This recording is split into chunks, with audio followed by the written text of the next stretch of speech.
Big TV భక్తి సమాచారం WhatsApp ఛానల్లో జాయిన్ అవ్వండి. అన్ని విశేషాలు ఎప్పటికప్పుడు తెలుసుకోండి. గురుగారు, సీత ఆజ్ఞ లేనిదే రావణాసురుడు సీతను ఎలా స్పృశించగలిగాడు? సీత సంకల్పమే ఆ రావణుడు తనను అపహరించాలి అనే విషయం. సీత అవతరణమే రావణ సంహారం కోసం. ఈ కావ్యానికి ఉన్నటువంటి పేరు సీతాయాశ్చరితం మహతు పౌలస్త్యవధ మిథ్యేవ. పౌలస్త్యవధ, రావణవధ ఈ కావ్యానికి ఉన్న పేరు. రెండవ పేరు సీతాచరిత్రం. అలాంటి సీతాదేవిని రావణాసురుడు ఎలా స్పృశించగలిగాడు? ఈ కోపంతో తెలుగు కవులు సీతను రాముడు స్పృశించడం ఏమిటి, భూమితో సహా తీసుకువెళ్ళాడు అని కొందరు వర్ణించారు.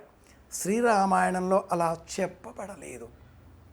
రెండు చేతులు వినియోగించి దుఃఖం కలిగించే విధంగా ఒక చేతితో కాలు, మరొక చేతితో సీత జుత్తు కేశపాశములు అలా పట్టుకొని గాలిలోకి ఎగరవేసి మళ్ళీ బిగిపట్టి భుజం పైన వేసుకొని పెనుగులాడే సీతాదేవిని రావణుడు ఎలా స్పృశించగలిగాడు?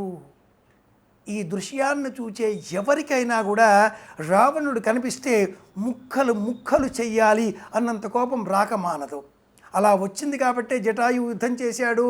అలా వచ్చింది కాబట్టే మనమందరం కూడా రాముడికే జయం కలగాలి అని కోరుకుంటున్నాం. రావణుడేం తక్కువవాడు కాదు.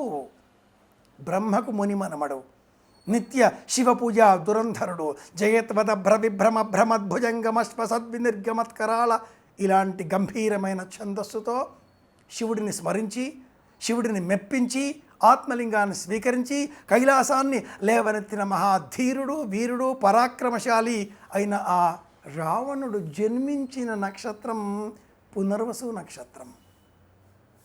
తేడా అల్లా పాదం. ఈ రాశి మిథున రాశి, ఆ రాశి కన్యా రాశి. కనుకనే దివిస్వభావ కారణంగా రావణుడిలో ఆర్ద్రా నక్షత్రం కూడా మిథునంలోనే కనుక శివపూజ. దివిస్వభావ రాశి కనుక జ్ఞానం ఉండి కూడా అహంకారంతో ప్రవర్తించడం. జ్ఞానం ఉండి సీతను దుర్మార్గమైన ఆలోచనలతో అకంపనుడు చెప్పినప్పుడే ఎత్తుకు వద్దామా అని ముందు ప్రయత్నం చేసి మళ్ళీ ఊరుకొని శూర్పణఖ చెప్పిన తర్వాత సౌందర్యాది విశేషకముల వర్ణనలతో ఇక తప్పదు అంటూ అపహరించి తీసుకురావడం. ఈ సందర్భంలో రావణునికి కూడా ఒక జాతకం ఉంటుంది. అది కూడా ఇదే నక్షత్రం, కానీ రాశి వేరు. ఇందుకోసమే ఈనాటి కాలంలో 27 నక్షత్రాలు, కానీ నక్షత్రానికి 4 పాదాల చొప్పున 108 పాదాలు. పాదం మారిందా? చౌర్యాంశన, ఉత్పన్నాంశన, క్రోధాంశన, ఉగ్రాంశన, భోక్తాంశన, పండితాంశన. మూలా నక్షత్రం 3వ పాదం పండితాంశ. ఇలా చెబుతారు.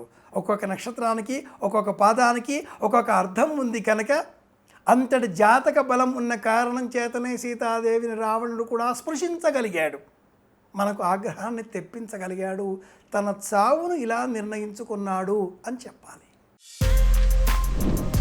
For more videos like this, subscribe Big TV channel.